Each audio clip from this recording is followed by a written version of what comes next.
Hello. Greetings, welcome. greetings. We're back. All right, let's do this again. We have more questions. We also have answers.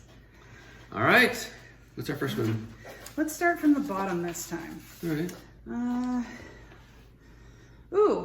What would you consider the most common and effective form of conflict resolution? All right. Well, there are 5 steps that I teach in my class. I'm not claiming this is the only way to do this, but there are, generally speaking, 5 steps. Okay. So first of all, you need to observe the behavior. Okay. What is the behavior that is happening? What is causing the conflict? Second, you need to address the behavior with the person. Mm-hmm. You know, when you do that, you need to be careful and not to put any emotion into it or any judgment into it. You just have to describe behavior without judgment. Very like cause and effect. Yes, yeah. Third step is here's how it affects me. When you do this, this is how I feel. When you say this, this is how I feel. When this happens, this is how I feel. So you're owning your own feelings. You're not blaming anyone. You're just saying, here's what happens when you do this or say this, this is how I feel. The fourth step is asking for a change. You know, asking for a change. I need to ask that you not do or say that again. And then the fifth step is, here's what's in it for you. We'll have a better relationship. We'll have a better working relationship. We'll be able to get this or that accomplished versus having, sweeping it under the carpet and having continual conflict and arguments. Right. Does that make sense? It does to me. Okay. All right. Wow. Awesome. I'm sure that we'll address that again because conflict is a topic that comes up a lot of these questions, and so we'll go from there. Okay. Okay. All right. So, how do I know when to step away from a romantic relationship? Do you want to start or me to start? I would say it is possible to KonMari your relationships, and if it does not spark joy, you don't need it. Yeah. What I would say is relationships, also jobs, memberships in a group, socializing, anytime in a situation like that, it's all about costs and rewards, profits and losses. Mm-hmm. And so you evaluate the relationship. Am I getting more out of this relationship than I'm putting in? Is it of value? It's all perception. So we probably all, in extreme situations, we know of people who are in abusive relationships. Mm-hmm. And they have been abused, and everyone else is looking at them saying, why are you still in this relationship? Why are you sticking around this relationship? When in reality, in their mind, they still have a place to live and they still have a place to stay, and they still are, if they have children, their children are, not homeless. So it's perception, and sometimes it can be unfortunate, but costs and rewards, profits and losses, okay? So am I investing more than I'm getting out of this relationship or this job or this group? But that's kind of, going back to the question, how do I know when to step away from a romantic relationship?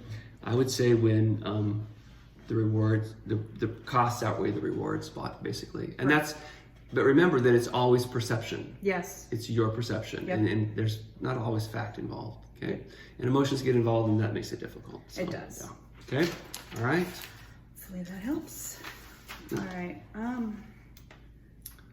What was that question that I had with my former? Oh, you want to find that one? Yeah, I think so. Oh, you know what? I don't think I have it up on here. So we'll just take this moment to do the normal disclaimer that we are not licensed therapists or counselors. We're just 2 people who've lived lives and have had people ask us questions over the years of like, oh my gosh, I need help with my relationship. Can you help me, please?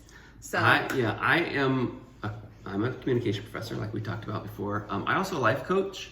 And in the state of California, as far as I think anywhere in the United States, there are licensing organizations, but they're not official. It's not state run.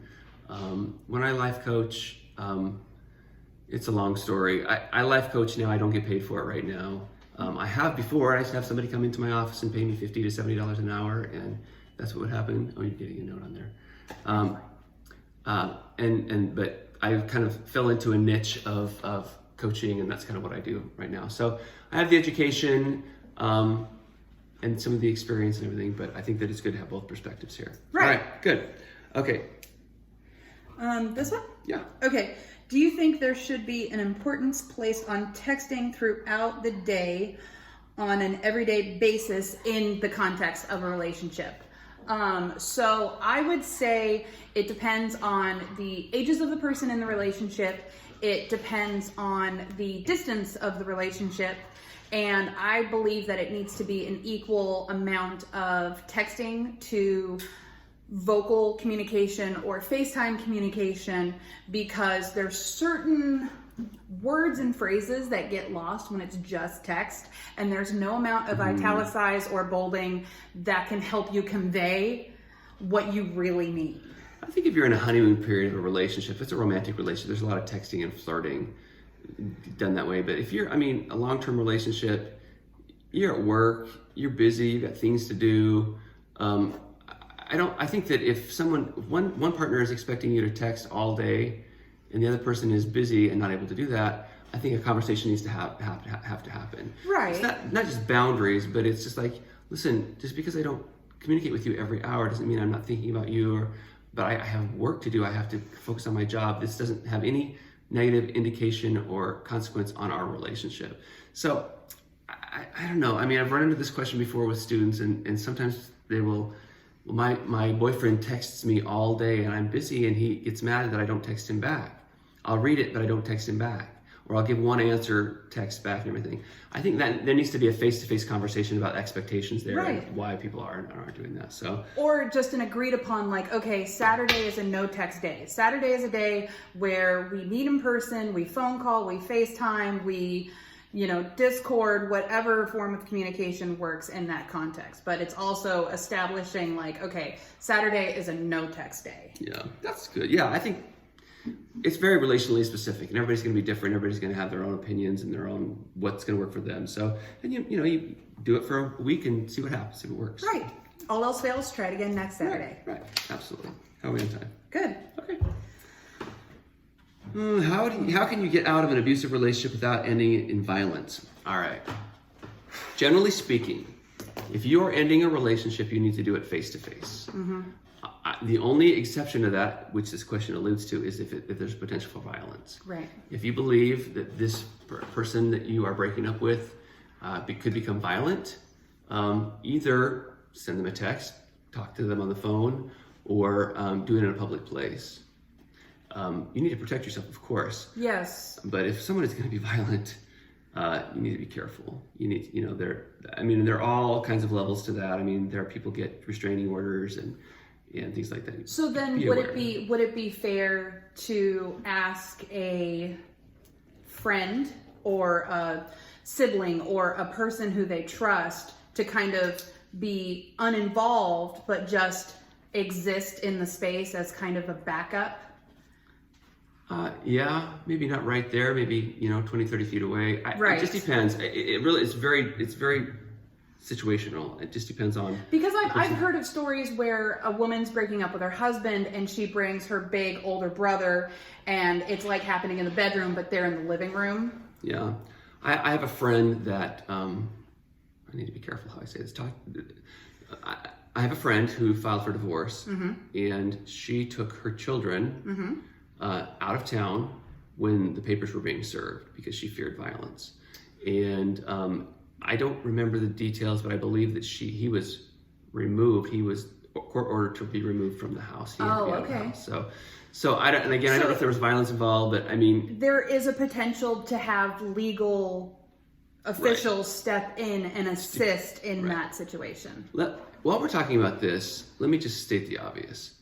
It is never okay for someone to be violent with you. No. To push you, to choke you, to hit you, to restrain you. It's not okay. Ever. Not a little bit. I don't know if I made up this word or not, but I'm an equalist. That's my word. And I believe that any relationship that you are involved in, especially a romantic relationship or friendship, you are equal. And if someone is going to be violent with you, that's just simply not okay. Right. Not at all. Okay. Right. All right. I think that's stating the obvious. Do we want to go into these two? Yeah, let's. Okay. What do you define as cheating? Sarah? That's kind of where the lines kind of blur. Some people think that flirting with the barista at Starbucks is cheating. Some people think that having a crush on Channing Tatum and knowing every single thing about Channing Tatum and the relationships and the kids and what movies he's filming and what his, pre-workout is, that's cheating. Yeah, I'm not there. I don't know that would be cheating. I'm by nature not a jealous person. In fact, there was a time in my life that I thought, I'm so not jealous. I wonder if that's a flaw of mine. I've kind of come to the conclusion that no, that's just who I am, and I just don't really experience jealousy. I don't know. I mean, we have friends who have an open relationship, and it's just not a big deal to them. And so right. I don't know. And the thing is that cheating is such a huge blanket word that's used over so many different thoughts and situations. To me, if someone has replaced your significant in your immediate thought processes and heart and fantasies and love interests, then that needs to be reevaluated and reconsidered. Yeah. But if you just love the way that Johnny Depp looks in Pirates of the Caribbean, by all means enjoy that.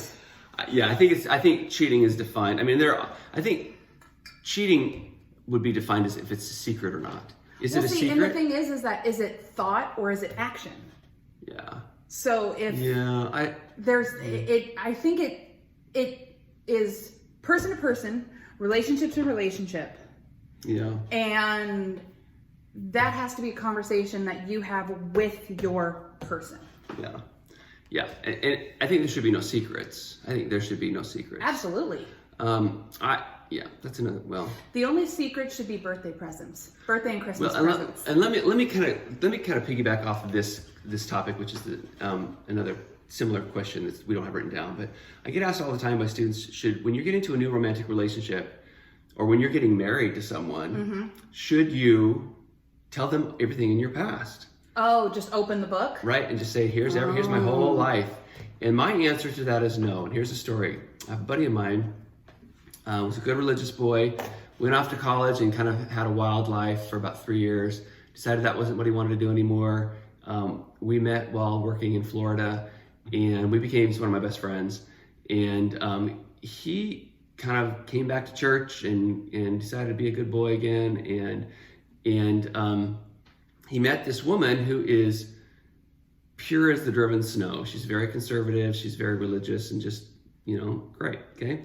And they fell in love. And he asked me before they got married, this is 20 years ago. Mm-hmm. He asked me before they got married, should I tell her everything? And my initial reaction was no.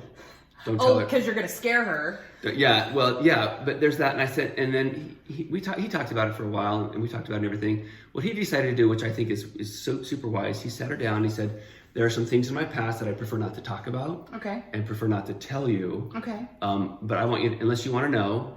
And I think, and I may be making this up, but I think she said that she asked, are there any things in your life, the past, that are going to affect you now, your health, or our relationship? In other words, do you have a child that I don't know about? And yeah. And he said, no, there's nothing. And there wasn't anything. But that's a great way to put it. That's a great way. And I asked him, that month or two ago, I said, have you talked to her? Have you told her things? And he said, no, it's never really come up, and we've never really needed to. But from my mind, that protects him, just in case something came up randomly, who knows how. Mm-hmm. If something were to come up, he can say, well, this is one of those things that I didn't want to talk about. So, yeah. Well, good. Well, we can round it up, or we can keep going. I can't see it. 15? 13. Now we're at 14. Okay. Let's wind it up. Okay. So then this will be it for today's episode. We want to thank you all for being here with us today, and we hope to see you next week. Bye. See ya. Peace out.